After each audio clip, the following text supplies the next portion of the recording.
So Tinubu just returned from London with 746 million loan agreement from the UK. And you scroll through social media, it's like Nigerians are celebrating like we just won the World Cup. Because Prince Charles said Nigeria know they carry last. Is that why we're excited? The British monarch makes a joke in our pidgin and we start acting like we have reclaimed our dignity. You see, we are home. Fuel is almost 1.3. The government is trying to extract more money out of us with taxes, and they are flying in and out of London like it's a local bus stop. And I ask myself, I don't want to government bash, but this thing is worrisome. So, but first, let me give where credit is due. When I first saw the trip, in my head I was like, wait, there are so many things that are going on in Nigeria. Why exactly is Tinubu flying to go and do this? But then I did a little bit of research and I found out that Prince Charles actually invited this guy like in February, and this is going to be the first time we're invited in 37 years. So it's obviously significant. And what is weird to me is that people are now taking this invitation as a glowing endorsement of what Tinubu is doing. I get that you need to build political and economic ties, but I'm also worried about how much we praise the white man. We are so excited about, white man has finally acknowledged our president. No other president in the history of presidents has done this before. And in my head, I'm like, why are we so tied to the West? Why do we care so much about what a white man does? Like, if you really think about it, a lack of melanin does not make you more intelligent. But for some reasons, we are now slaves to the colonial masters, hoping and swooning over royal dinners. And then I'll be asking myself is why do we think that all this means something more than it actually does? It's a state dinner. Yes, Tinubu has been invited, but beyond that, what else is there? Tell me, what else is there? Yes, so in his trip, he flies there on Tuesday, and I think that's fine. You fly there. But then, looking at it, I now see some peak fooling, because a number of dignitaries, governors, special advisors, senators, traveled ahead of time to London, and then we're now welcoming Tinubu off the plane like they have been staying there since.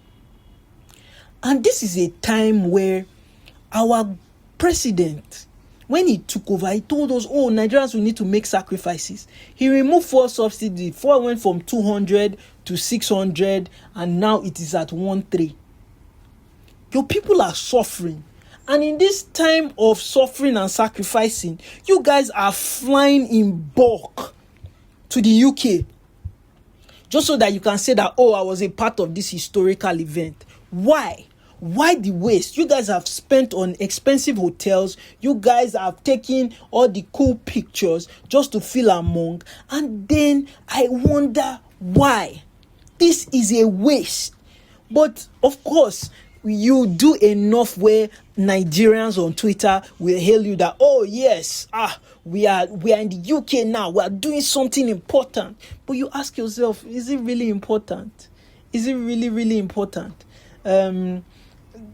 Prince Charles now says, Nigeria know they carry last. All the influencers are carrying shoulder. Yes, this is a moment of triumph. Someone tweets that had a picture of the first lady. It's like, the most influential black woman in the world right now. Tinubu shaking the hand of Prince Charles, and then people are saying, oh my God, yes, no other Nigerian president could have done this. On your mandate, sir, on your mandate. But education in Nigeria, nonsense. Nigeria know they carry last, but we're last in education. Nigeria know they carry last, we're last in insecurity. Nigeria know they carry last, we're last in wealth for the individual citizen. Like, what are we doing here?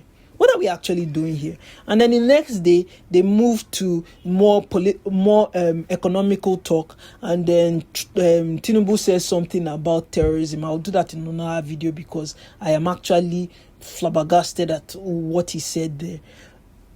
And finally, they've organized 746 million for the port redevelopment project.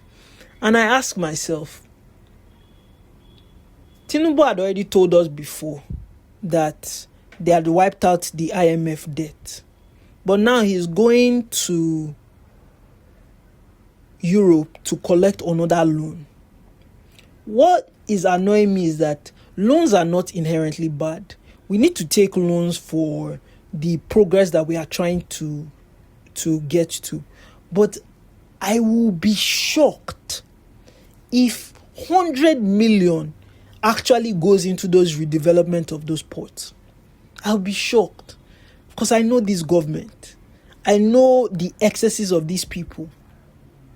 They will waste that money.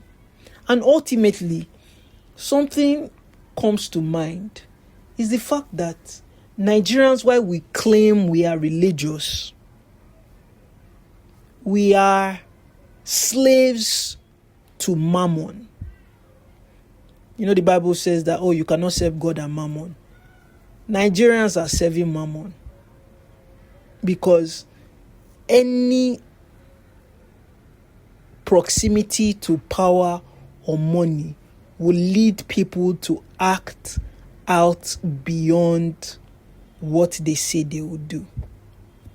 People who are visible critics, once you give them enough money in hand, they will say anything. People who are suffering, once you give them rice, once you give them electronics, they will say something else. How is that not a clear serving of money? You can disagree with me and let me know in the comment section below. But we can't claim to be so religious. We can't talk about morality. We can't talk about integrity. But then the moment you get an opportunity to align yourself with a government that is obviously suffering the people of Nigeria, obviously, fuel is 1,300 at the meter right now. Yes, you say, it's because of Iran. But before Iran, it was 1,000. Since Tinubu took over and since now, has your salary increased? You can let me know. No.